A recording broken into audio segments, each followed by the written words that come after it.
Are you guys ready for another episode out there of the 5-Minute Bark? Today, again and again and again, we're having guests from Canada. They're invading our podcast here in the United States, and we've got Leanne Mallett here, coach, environmentalist, activist. She's done it all. We're going to jump into that later because I got some great stories for you on that.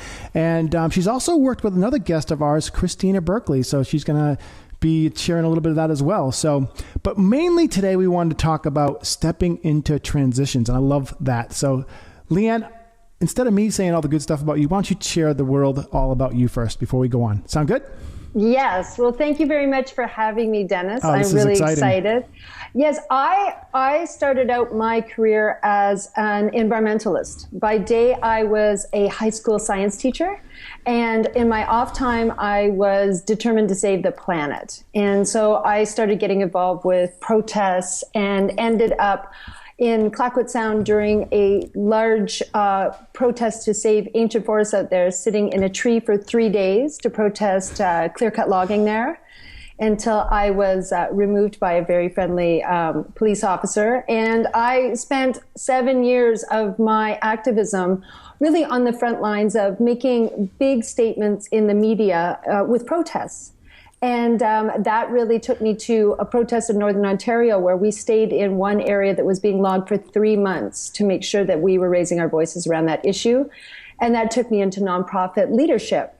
And I was an executive director of 2 different nonprofits over 15 years and led them to a lot of success. And I had my children in my 40s.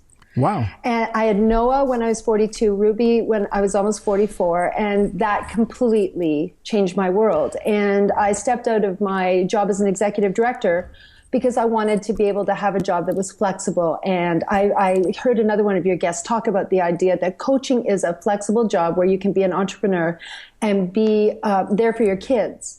So for the past 3 years, I've been training as a coach. I'd already done a lot of leadership work as an activist, and then starting to create a practice that where I work with people, and the people I seem to attract are people that are stepping into some kind of transition. They are shifting from one job to another. They're switching from one life zone to another. They're doing something where it feels like that big step is a doozy. And one of my superpowers is being able to see people's brilliance and make them see it too. And so if they're able to tap into that brilliance, then they're able to make those big steps, those big first steps, and do it in a way that feels really good to them and is part of a new journey. And that's a real thrill for me. Awesome. I want to rewind you back, though, to when you're a teenager, okay? Obviously, when you're doing something like parking in trees to stop things from, stop life, stop change, there's something that you're doing that's very powerful. You're very, very engaged in change, engaged in doing things. Mm-hmm. What gave you that drive to say, I'm gonna save the world. I'm gonna do my part. Okay, so as a human being in this space and time, we're all obligated. As a lot of people don't realize it, we're all obligated to contribute our own well-being to this earth, right? And you're doing that. Absolutely. At a young age. What taught you that value? My parents taught me that value, and they don't believe that. My dad passed away 8 years ago, but my mom has always said to me, how did you end up this way? And I say, it was you guys, because my parents helped people. When they were in trouble, whether it was a family member, whether it was a friend, they were always the first to step up and help. If you had a problem with your car, my dad was the one that came and, helped switch your tire. And there was just this feeling that in a community, you're supposed to help each other. And my mom had stories of my grandmother. My grandparents were they were really poor back in the Depression. And she would invite other people in for dinner if they didn't have their own food. And so I think there was a culture of that in my family, and I think I was kind of born that way. And so my first activist inspiration was seeing Bob Hunter and Paul Watson, 2 of the co-founders of Greenpeace, kneeling on a big piece of ice to protect a baby seal during the Canadian seal hunt. That was my first activist letter, and I was 9. Right. And so I think it was just this feeling of always wanting to make the world a better place and always wanting to help. You know, it's amazing because, I mean, obviously at 9 years old, you're already, and I kind of feel like even at 4 years old, I had the same kind of drive, right? Mm-hmm. That just something that just kind of ticked me. And I'm writing a book now on myself, and I had to go really kind of revisit my brain at 4 years old and what I did and what was that first tick? What was the first thing that made me who I am now? I mean, essentially, I'm still this 4-year-old. From that point on, I'm this 4-year-old that wants to do certain things in life. And, you know, that one thing that ticked you, I mean, obviously maybe it was that letter or that watching that guy doing that saving of the seal that just essentially catapulted your life into a new angle, right? Forever. Well, yeah. And you know what was great about, Bob and Paul is that both of them became my mentors. I ended up meeting my heroes in my 20s and working with them. And that to me was a dream come true. And it was also something that just felt really logical. Paul runs the Sea Shepherd Conservation Society. So he's out on the open seas, saving whales and enforcing law on the oceans. And Bob was one of the first ever member of Greenpeace in the world, and later became an environmental journalist before he passed away. But even before that, before I was 9, when I was a kid, I would, if I found a stray dog, it always came home to our house. I think that we're all born, and I have 2 kids now, and we're born wanting to help. Right. We're born wanting to make a difference. And I think the problem is that our culture tends to reduce that in people. And my idea is that, as you said, we all live here on the planet. We all have a responsibility to the earth and to each other. Yes, exactly. To take care of each other. And I think that it's just, we have to remember that. Yep. I think we're born with that, and then it dissipates as we grow up in this culture.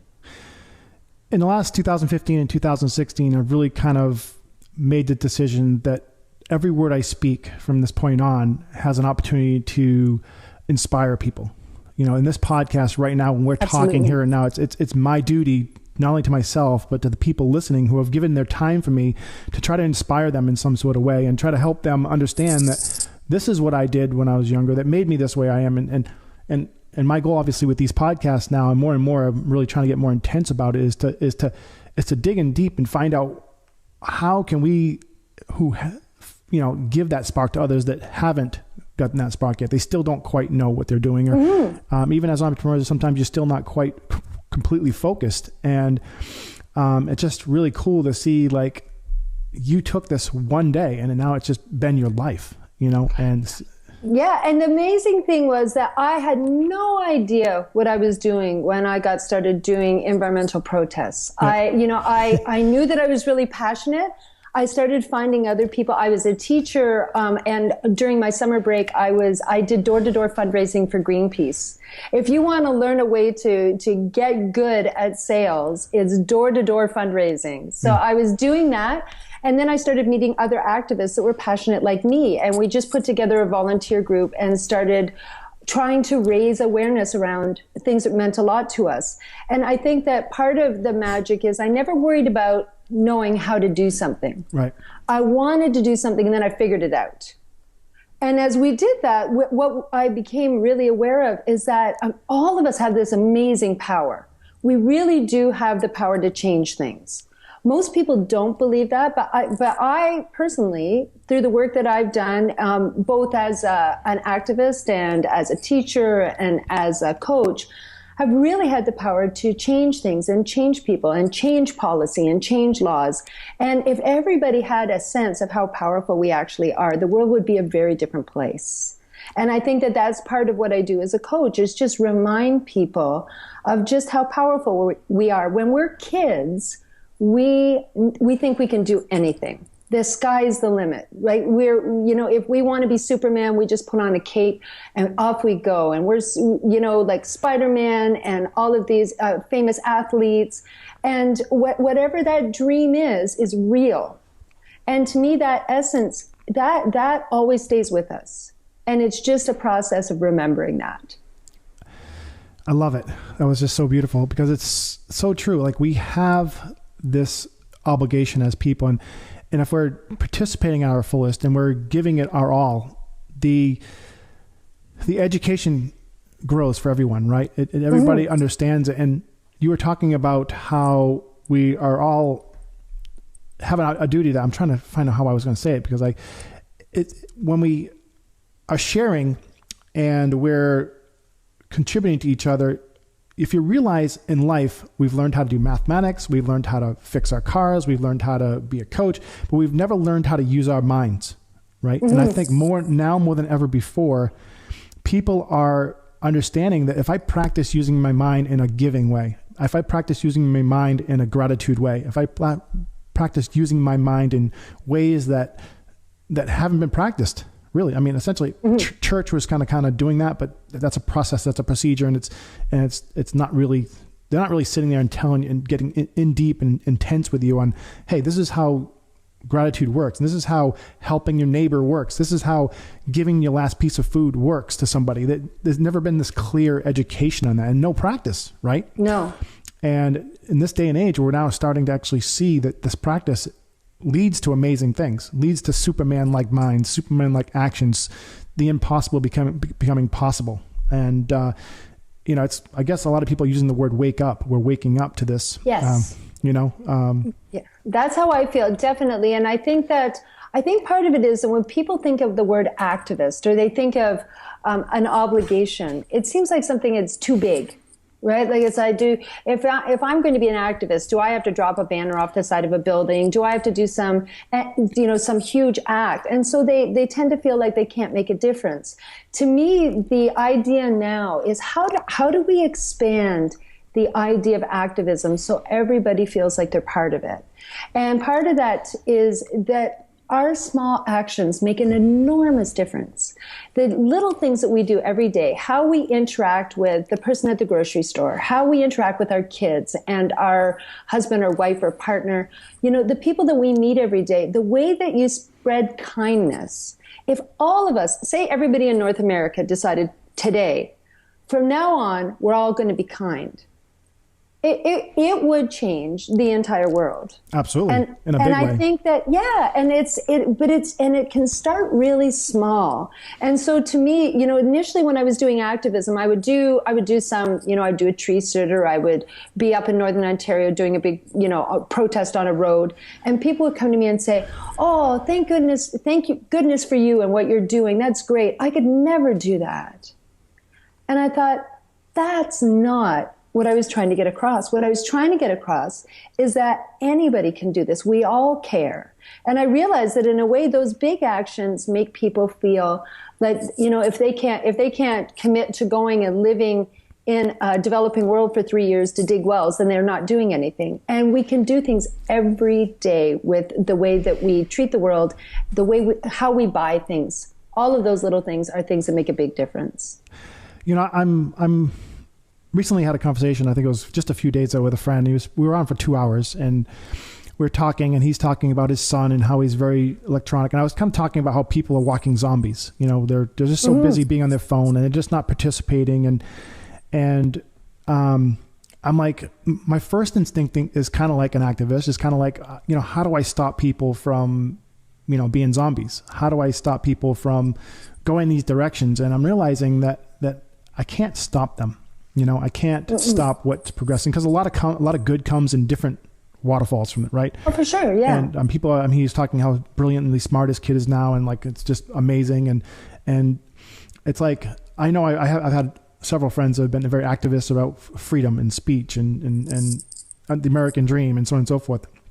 And they just find themselves backed up against a wall, and now they're just kind of taking it back. And myself as well, and maybe you share the same thing, is like, I'm just interested in sharing that now with the next person next to me, versus trying to be open to the public with it, because it's like the person you're helping is the one that is giving you the most resistance. Because I am an entrepreneur. I'm going to be fine whether the government charges 70% tax or 50% tax. I'm going to find a way around it. I'm either going to move to Puerto Rico. I'm going to do something different that's going to allow me to keep my money. And I probably pay the least amount of taxes out of most, right? But here I am finding myself very adamant about government and change and business and this, and like, it doesn't affect me. You know, it really doesn't. And I'm like, why am I putting all this energy into helping them when they don't want to be helped? They want to be part of the system or part of something, or they want to criticize what you're doing, which is actually helping them. So I'm kind of really learned to take a step back. And you probably maybe share that same thing with your actions as well. Oh, for sure. Because when I started out, I was angry. I was really angry for a long time. And that anger was really great fuel for, you know, standing on a logging road in front of a truck. And I think that it was inspirational, but it certainly did not translate well into being a mom. It did not. That did not work at all. And also, as I evolved as an activist, I realized that it's not black and white. There's not the good guys in the white hats and the bad guys in the black hats. It isn't a spaghetti Western. We're all in shades of gray. We are all in this soup together. And we have to learn how to have conversations. The idea that everything is in conflict, that's old school activism. Like to me, that's old school. Yep. The new school activism, is collaboration, is being able to speak to people that otherwise you would never think of being in the same room with, and being able to have a reasonable conversation. And I think there's still need for a conversation like Black Lives Matter, for raising your voice, for disturbing conversations to bring your issues up front and center. And I think there's also a really important time for having collaborative conversations and reaching out to people that you otherwise probably wouldn't see eye to eye with. And for example, climate change is something that blows people's minds in terms of their fear of, you know, the planet burning up and all of us not being here. And that's going to require collaboration. Yes. That's not like, and definitely it requires people speaking up, you know, doing those marches, bringing it to the public eye. And it also involves everybody getting involved and feeling empowered, not feeling overwhelmed. And I think that the new school of activism, the new story is being able to see each of us and our brilliance, and being able to have conversations even if we don't agree. I agree. And you know what, it's funny because it's whether it's you're fighting for the savior of the planet or fighting for, you know, a race to help them or whatever. It doesn't matter whether it's business or anything to do with our planet. It's all the same template, right? It's all the same template. So when you're coaching somebody or you're working with a business, it's all the same template. And it's like, you can't force your employees to do this. You got to just kind of let them learn or help them in ways where you're not demanding them, so to speak. You know, it's got to be an open conversation, like you're saying. The idea of modeling it, if you're a grim-faced person who is constantly thinking about the death of the planet or, you know, all of these terrible things, how many people are going to be inspired to join you? People don't want to feel that constant sense of loss and anger, and they may, that's natural to think, oh my God, I'm overwhelmed by, you know, thinking of all these problems. But I think, you know, Emma Goldman was a famous anarchist, and she said, if I can't dance, I don't want to be part of your revolution. And I think that there's a joy that you can have as well, and I think that pulls people in as well. I think the grief is necessary, and I think that people feel strongly because we are at a tipping point in our culture and the way we treat people on the planet. But I also think that you have to model that it's amazing to feel disempowered, and we can do something, and it is important to connect and collaborate. And that to me is going to be the way we change things, not through just yelling at one another. That's not gonna do it. Isn't it amazing that you're now in this current time and space, you're stepping into transitions coach when you had to step into transition yourself? I mean, I got you to talk about this for 20 minutes and realized that you had to step into that transition yourself. And now you're teaching that, and you probably didn't even realize that.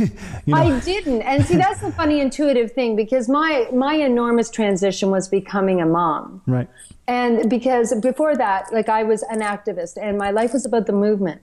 And that was my commitment. Yeah. And when I had kids, suddenly, my ego was, you know, got smushed, you know, because it became about them in large part. And I also realized it had to be about me as well. You can't lose yourself. Most people do lose themselves in parenthood and then find themselves again. Yeah. And my transition ended up being a way that I can offer support and guidance for other people to come through theirs. And it's, I think that people, whether they have kids or don't, whatever they do as an activist or an active citizen, we're all going through transitions. And it's that magic of being able to bravely step forward that is going to change the world for everyone. Yeah. I mean, and a lot of people are activists in a lot of ways. I mean, even joining the military is, in a sense, that way, because you're getting told to do things that you really know you kind of, if you really think about it, you shouldn't be, you know, why should I be going to war and killing people I don't even know that didn't even do anything wrong to me? You know what I mean? It's like, I'm being forced to chop down this tree, even though I don't want to chop this tree down. I know it's going to ruin our forest, but that's my paycheck. Sure. Yeah. We have a connection. There are a lot of, as you said, there are a lot of military personnel that come home with stories, and they're talking to us about how this wasn't right to be there. You know, Ethan Gideon McCord was on the ground in Iraq and came back with stories that he was telling about the things that he had seen and how he objected to the war there. And people end up with these experiences where they say, listen, I was of that, and I think it was wrong, and I want to change things. And it's the same thing if I'm talking to somebody who is, you know, up logging in an old growth forest. I have talked to people who said, listen, I would rather do something else, but the economy here doesn't allow me to. I have to feed my kids. I have to pay my mortgage. And if we can get into the idea that we've got to be able to solve things in such a way that it lifts all of us up. It can't just be that we say, you know, sorry, that's wrong, and you're just going to have to figure out something on your own. That's easy for me to say if I'm not depending upon that particular economy. We have to get more sophisticated, and we have to get smarter, and we also have to care about the people on the so-called other side. And to me, there is no other side. Yeah. That's what it is at the end of the day. We're all on the same side. It'd be interesting to be in a world where, let's say, I mean, obviously, a very few amount of people decide that we go to war, you know, and then but they don't go to war. They go sit in their, you know, White House or whatever, their mansion and whatever. But these millions of people go to war, thousands of people go to war. And if those people met on the field and said, listen, I don't want to kill your children. I don't want to kill you. I don't want to kill you. Why are we doing this? That's really how this world has to work, because it's one person at a time. It's those 1,000 people that actually meet and have to do the killing, the shooting, they have to make that decision, because they're the ones being told to do it, but they're the ones doing it. And our world is in that place right now where you have that decision to make that change, or to make that, like you said, conversation happen. Yes. Because if anybody has open ears and listens, then they're not going to want to kill somebody or ruin their family or take their job away or so on and so forth. Well, no, and as you said, if all of the political leaders in the world who decided to move towards a military action had to send their kids first, right, it would be a very different world. Yeah. Right, because it just wouldn't happen. Right. Because when, like, moms and dads all love their kids the same. Mm-hmm. At the end of the day, nobody wants these things to happen. So we have to be able to get into that. The problem with the military in a lot of cases is it's becoming almost a video game when you have drone strikes, and it's less and less connected with that face-to-face understanding of what's going on. Yep. And to me, we have to remember that, you know, if somebody killed my child, that would change the way I viewed the world. Mm-hmm. You know, if somebody killed my husband in a drone strike, that would be something that changed the way I looked at the world. And it wouldn't be in a good way, not right. necessarily. So you're right. Like we have to think about how it would be for us. It's right. Putting ourselves in other people's shoes, which is also really critical. It's so important to then go back and learn how to immerse yourself in a moment, an actual moment, because we can easily be switched into a moment of rage, right? Mm-hmm. If you are now developing triggers, and this is where coaches come in, developing triggers that would stop you in these moments and help you stop to think, right? Well, yeah, there's that stimulus and response, right? And then there's that pause in between. And, I haven't been a good pause person myself. I've got a hot temper, especially when I feel passionate about something. But I do find that as I get better about thinking, really it is, this has been, we've been taught this since we were little, think before you speak. Right. Take a moment. And those are words of wisdom, because oftentimes, and as our culture moves more and more quickly, it's a 24-hour news cycle, and people are, there's this constant need for information to feed all of this. We move and we speak without thinking.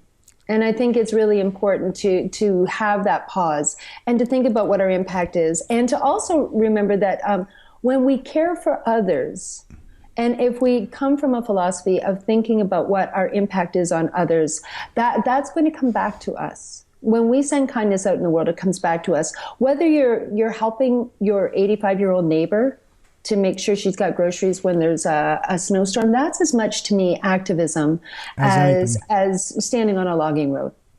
Right? It's all about how we care for each other and how we put kindness and love into the world. When you think of people, you always often think of the small things they do, not the big things they do. It's the like you said, the bringing of the groceries and so on and so forth. It's the small things that always count. Mm-hmm. And we're all trying to go on the big podium and change the world in a big way and force things and rush things. And we really find out, right? To go viral, right? My son said, he's 8, and he said, I want to get a YouTube channel. Go viral. So go viral. And I said, well, and what would you get from that? Right? Because the question is, like, why does he want that when he's 8? And he said, because I'd have more friends. Yeah. And you think, oh, well, that's something that everybody wants, right? Yep. Like, everybody wants to be loved. Everybody wants to have more friends. And then we say, oh, well, what else could we do to have more friends? Yep. That isn't necessarily a YouTube channel. But, there is, our children are living in a very different world. It's very fast-paced. It's very externally acknowledged. Yep. Everybody's looking for their like. Everybody's expecting to become famous. And I think that makes it even harder to use that pause, to think with kindness, because of the speed of the world right now. And to me, one thing I'm trying to share with my kids is being able to care about others and to care less about that external, how many likes you get on Facebook or how big your video gets. It's really, the important thing is how you treat others and the good that you do in the world. One of those good examples is like on Facebook, it's your birthday and everybody starts liking, or they just put happy birthday, or, but then you got the friends that call you, or they send you a nice kind video that's just like, hey, you did great things this year, or whatever, so on and so forth. It's like, so going back to, I want to have a lot of friends. Like I've just recently tried to coach somebody that they're trying to reach out to 20 million people and get all these people and awareness and this. And I said, well, what if you just had 1 or 2 or 3 people that were really inspired by you, they were engaged by you, they wanted to help, and you helped them back? What happens to those 2 or 3 people? They are going to go out and tell 3 or 4 other people. Yeah. And those people are going to believe them because they've experienced your experience. And it turns into this big network that's of high quality. But when you go and have a great conversation with somebody over dinner, and you just had a really good occasion where you shared and you loved each other and you talked, and not mean in a relationship way, just in a human being way, do you not sleep better at night by having that, oh God, I just came home from that. But if you go out and you're just in a networking, crazy, running around kind of thing, you just kind of go beg empty. Yes. So, and I think that's the thing as well, is that people expect now, I got to go big, right? Like that's a go big or go home. And to me, like, as you said, that you have to start somewhere, and you don't start out with 20 million followers. No, you start out with an idea, and there's that great TED thing where it says, how to start a revolution, and the video is this one guy doing this wild, crazy dance, and then there's the first follower. There's the first guy that joins him and starts dancing too, and then there's usually a second person that comes in, and then all of a sudden the whole crowd is in, But that first and second follower, they're important people. And they're important people to treasure when you're doing your work. And it's also important to be those people. We can't all be leading the dance all the time. Nope. Right? Like there's people have got to lead and other people have got to follow. We don't all have to be the person with the 20 million viewers. And the big things are built on piles and piles of small things. Mm-hmm. That's just like this idea of instantaneous fame going viral has created, I think, a really false sense that you don't matter unless you've done something huge. Right. And that's just not true. Yeah. Everybody matters. Awesome. They do. I love it. Well, we're already at that time. If you believe it or not, actually, we're 10 minutes over. That was fun. We could do this all day. Yeah. So my guests appreciate you coming on, and the 5-minute bark appreciates it. So what can my guests and the 5-minute bark do for you? Is there anything you want to share with them, or let them know about finding you in some sort of way? I'm very easy to find on Facebook. It's Leanne Mallett, so it's Lea space ANN, and then it's Mallett, Mallett, and my website is leannemallett.com. What people can do for me is to go out and do an act of kindness. Awesome. Pay it forward. Absolutely. Pay it forward. Awesome. So if you're looking for somebody that's amazing, she's been coached by Christina Berkeley. If you've seen some of the episodes, she's amazing. So now she's created another amazing coach out there whose main focus is to help you step into transitions. And you've, by default, heard her talk about how she's transitioned herself. So she's living by her own words here today. Leanne Mallett, thank you so much for coming on. This is awesome. And I love your background. It tells a lot about you, the footprint and the pictures over there in the back wall.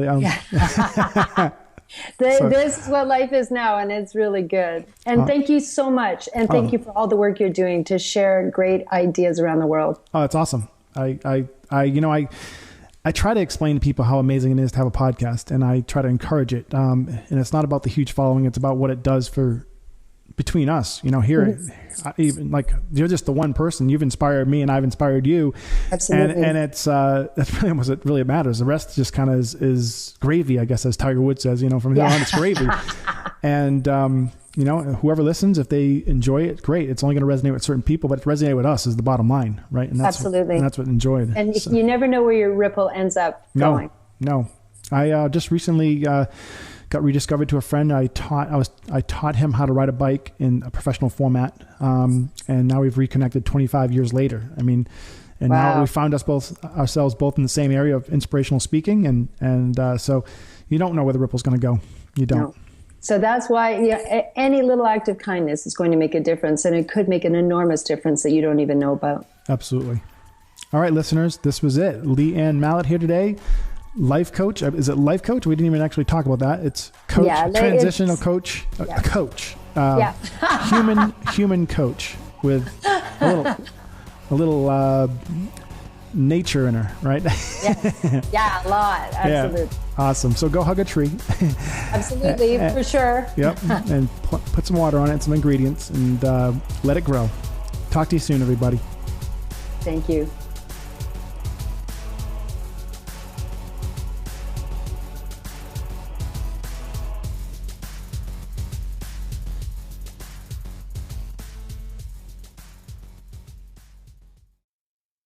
One critical thing highly successful people do is organize their goals and write them down. Success doesn't just happen to you, it's created by you. If you are ready to create a roadmap to greater success, you may want to listen to what I'm about to say. We have developed an online success platform that offers 6 critical tools for creating and implementing your success plan. If you're ready to turbocharge your personal development and success in every area of your life, it's time for you to join Team Cody Dog by visiting CodyDog.com. That's CODIEDOG.com.